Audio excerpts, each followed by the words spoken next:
ಜನಸ್ಪಂದನೆ ನಾವು ಸ್ವಲ್ಪ ತಡವಾಗಿ ಬಂದ ಇಲ್ಲಿಗೆ ತುಂಬ ಚೆನ್ನಾಗಿದೆ ಸರ್ ಸ್ಪಂದನೆ. ಇದು ಮೂಲತಃ ಎಲ್ಲರೂ ಸಹ ನಮ್ಮ ಎಲೆಕ್ಷನ್ ತುಂಬ ಸ್ಪಂದಿಸಿರೋರು. ಈ ಎಲೆಕ್ಷನ್ ಸಹ ತುಂಬ ಚೆನ್ನಾಗಿ ಸ್ಪಂದಿಸುವಂಥ ವಾತಾವರಣ ತುಂಬ ಚೆನ್ನಾಗಿದೆ. ಕುಮಾರಣ್ಣನ ಅಟ್ಲೀಸ್ಟ್ ಕನಿಷ್ಠ ಪಕ್ಷ ನಮ್ಮ ತಾಲೂಕಿಂದ 50-60 ಹಂತದಲ್ಲಿ ಲೀಡ್ ಕೊಡ್ತೀವಿ. ಜಿಲ್ಲೆಯಲ್ಲೂ ಸಹ ಇವತ್ತು ಕುಮಾರಣ್ಣರ ಗೆಲುವು ನಿಶ್ಚಿತ. ಅವ್ರ ಗೆಲುವನ್ನು ಯಾರೂ ತಡೆಯೋಕ್ಕಾಗಲ್ಲ.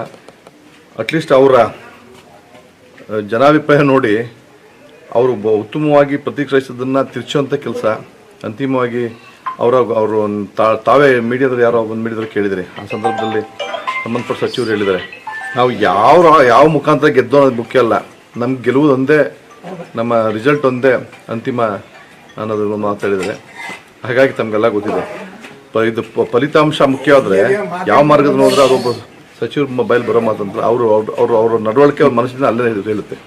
ಏನು ಸರ್ ಈ ರೀತಿ ಚುಚ್ಚು ಮಾತುಗಳನ್ನ ಆಡುವಂಥದ್ದು ನಮ್ಮ ಸಚಿವರು ಭಯ ಬಂದಿದೆ. ಕುಮಾರವ್ರು ಬಂದರೆ ಅಟ್ಲೀಸ್ಟ್ ನಮ್ಮ ಬಿಟ್ಟು ತರ್ತದೆ. ಸರ್ಕಾರ ನಮ್ದು ಇವತ್ತು ಅವರು ಇಡೀ ರಾಜ್ಯದಾದ್ಯಂತ ಆಕರ್ಷಣೆ ಮಾಡ್ಕೊಂಡಿದ್ದಾರೆ. ಸರ್ಕಾರದ ಡೆವಲಪ್ಮೆಂಟ್ಸ್ ವರ್ಕ್ ಇಲ್ಲ, ಅನಾವಶ್ಯಕವಾದ ಕಾರ್ಯಕ್ರಮಗಳನ್ನ ಮಾಡ್ಕೊಂಡಿದ್ದಾರೆ. ಅವರು ಯಾವುದೇ ಕ್ಷೇತ್ರಕ್ಕೆ ಡೆವಲಪ್ಮೆಂಟ್ ಅನುದಾನ ಕೊಡ್ತಾ ಇಲ್ಲ.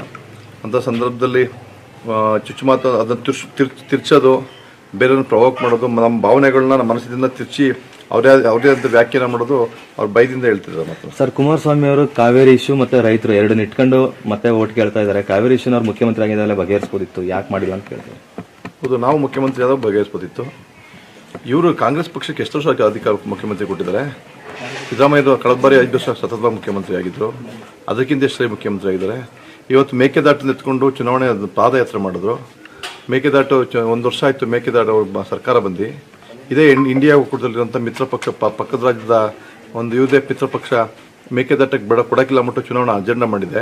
ಇವತ್ತು 92ನೇ ವರ್ಷದಲ್ಲಿ ದೊಡ್ಡ ದೇವೇಗೌಡಪ್ಪಾಜಿಯವರು ಲೋಕಸಭಾ ಸ್ಪೀಕರ್ನ ಕೈ ಮುಗಿದು ಅಂಬಲ್ ರಿಕ್ವೆಸ್ಟ್ ಮಾಡ್ಕೋತಾರೆ, ಮೇಕೆದಾಟು ಕಟ್ಕೊಡಿ, ಅನಾವಶ್ಯಕವಾಗಿ ಮೆಟ್ಟೂರು ಡ್ಯಾಮ್ ಮುಖಾಂತರ ಸಮುದ್ರಕ್ಕೆ ಹೋಗುವಂಥ ನೀರು ತಡೀಬೋದು, ಅದು ಅದೇ ನೀರನ್ನು ನಿಮಗೂ ಬೇಕಾದ್ರೆ ಬಳಸ್ಕೋಬೋದು, ಬೆಂಗಳೂರಿಗೂ ಬಳಸ್ಕೋಬೋದು, ಅದನ್ನು ಡ್ಯಾಮ್ ಕಟ್ಟೋದ್ರಿಂದ ಪೂರ್ವಕವಾಗಿ 2 ರಾಜ್ಯಕ್ಕೆ ಅನುಕೂಲ ಆಗುವಂಥ ಮನವಿ ಮಾಡ್ಕೋತಾರೆ. ಇಲ್ಲಿ ಹೋರಾಟ ಇಲ್ಲಿ ಚುನಾವಣೆ ಬರೋ ತನಕ ಮೇಕೆದಾಟು ಅಂತಂದರೆ ಮೇ ತಿಂಗಳು ಕಳೆಯೋ ತನಕ ಮೇಕೆದಾಟ, ಮೇ ತಿಂಗಳು ದಾಟ ತನಕ ಮೇಕೆದಾಟ. ಇವತ್ತು ಕಳೆದ 23 ಮೇ ತಿಂಗಳು ದಾಟ ತನಕ ಮೇಕೆದಾಟು. ಮೇ ತಿಂಗಳು ದಾಟ ಆದ್ಮೇಲೆ ಇವ್ರದ್ದು ಮೇದಾಟ, ಸರ್ಕಾರದಲ್ಲಿ ಮೇದಾಟ ಇವ್ರದ್ದು.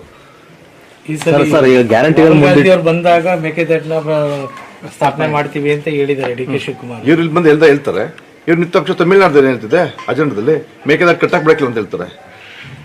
ಯಾಕೆ ಹಿಂಗೆ ಸರ್ಕಾರ ಜನಗಳ ದಿಕ್ತಪ್ಸಂತ ಕೆಲಸ ಮಾಡ್ತಾರೆ? ಕಾವೇರಿ ಇಶ್ಯೂಗೆ ಇವತ್ತು ಏನಾದ್ರು ಅಷ್ಟು ಪರಿಹಾರ ಸಿಕ್ಕಿದೆ ಅಂದ್ರೆ ದೇವೇಗೌಡ ಅಪ್ಪಾಜಿ ಮಾತ್ರ. 9 TMC ನೀರು ಉಳಿತಾಯ ಆಯ್ತು. ಯಾರಿಂದ? ಇವರಿಂದ. ದೇವೇಗೌಡ ಅಪ್ಪಾಜಿಯವರು ಗಾಂಧಿ ಪ್ರತಿಮೆ ಧರಣಿ ಕುತ್ಕೊಳ್ಳಾಗಿ ಅದಕ್ಕೆ ಕೇಂದ್ರ ಕಾವೇರಿ ನೀರು ಪ್ರಾಧಿಕಾರ ಮತ್ತು ಕೇಂದ್ರ ಸರ್ಕಾರ ಅವರ ವಯೋವೃದ್ಧಿ ತಂತ್ರದಲ್ಲಿ ನಿಜವಾದ ಅನ್ಯಾಯ ಆಗಿದೆ, ಅದನ್ನು ಪರಿಗಣಿಸಬೇಕು ಅಂತ ಹೇಳ್ತು. ಕೀ ಕೊಡಲಿಲ್ಲ ಅವ್ರಿಗೆ ಕೇಂದ್ರ ಸರ್ಕಾರ ಕೈಗೆ. ಚೆಲ್ವಣ್ಣ ಅವರು ದೇವೇಗೌಡರು ಮತ್ತೆ ಕುಮಾರಸ್ವಾಮಿ ಅವ್ರ ಕೊಡುಗೆ ಏನಿದೆ ಮಂಡ್ಯ ಜಿಲ್ಲೆಗೆ ಅಂತ ಹೇಳ್ತಾರೆ. ಅಯ್ಯೋ, ಇವರು ಅಟ್ಲೀಸ್ಟ್ ಒಂದು ಎರಡು ತೋರಿಸ್ಲಿ. ಇವರೇ ಸಚಿವರಾಗಿ ಜಿಲ್ಲಾ ಉಸ್ತುವಾರಿ ಸಚಿವರಾಗಿ JDS ನಿಂದಾಗ ಮೆಡಿಕಲ್ ಕಾಲೇಜ್ ಯಾರು ಕೊಡುಗೆ ಸ್ವಾಮಿ? ಯಾರು ಗೌರ್ಮೆಂಟು? ಇವ್ರಿಗೆ CM ಆಗಿದ್ರಾ? ಇವ್ರದ್ದು ಗೌರ್ಮೆಂಟ್ ಇತ್ತ ಅದು? ಕುಮಾರಣ್ಣ CM ಆಗಿದ್ರು, ಅವ್ರು ಇವ್ರನ್ನ ಸಚಿವರು ಮಾಡಿದ್ರು. ಅವ್ರು ಸಚಿವ ಮಾಡೋ ಸಂದರ್ಭದಲ್ಲಿ ಸರ್ಕಾರ ಕೊಟ್ಟಂತ ಕೊಡುಗೆ ಅದು. ಕಳಸರಿ ಕುಮಾರಣ್ಣ ಅವರು ಮುಖ್ಯಮಂತ್ರಿ ಕಳಸರಿ ಶುಗರ್ ಫ್ಯಾಕ್ಟ್ರಿಗೆ 200 ಕೋಟಿನ ಬಡ್ಜೆಟ್ ಅಲ್ಲಿ ರಿಸರ್ವ್ ಮಾಡಿದ್ರು. ಇವರು ಶುಗರ್ ಫ್ಯಾಕ್ಟ್ರಿಲಿ ಇರುವಂತ ಅಸೆಟ್ನ ಸೈಟ್ನ ಸ್ಕ್ರಾಪ್ ಮೆಟೀರಿಯಲ್ನ ಮಾರ್ಬಿಟ್ಟು ಅದರಲ್ಲಿ ನಾವು ಬಂಡವಾಳ ಕ್ರಿಯೇಟ್ ಮಾಡ್ಕೊಂಡು ಶುಗರ್ ಫ್ಯಾಕ್ಟ್ರಿ ಕಟ್ತೀವಿ ಅಂತಲ್ಲ, ಅದಲ್ಲ. ನಮ್ಮ ದುಡ್ಡು ನಮ್ಮ ಮಕ್ಕಳ ಮಾರ್ ನಮಗೆ ಕೊಡೋದಲ್ಲ. ಇವತ್ತು ಹೇಮಾವತಿ ಕೆನಾಲ್ ಚೆಲುವಣ್ಣ ಹೋರಾಟವಾದು ಚೆಲುವಣ್ಣ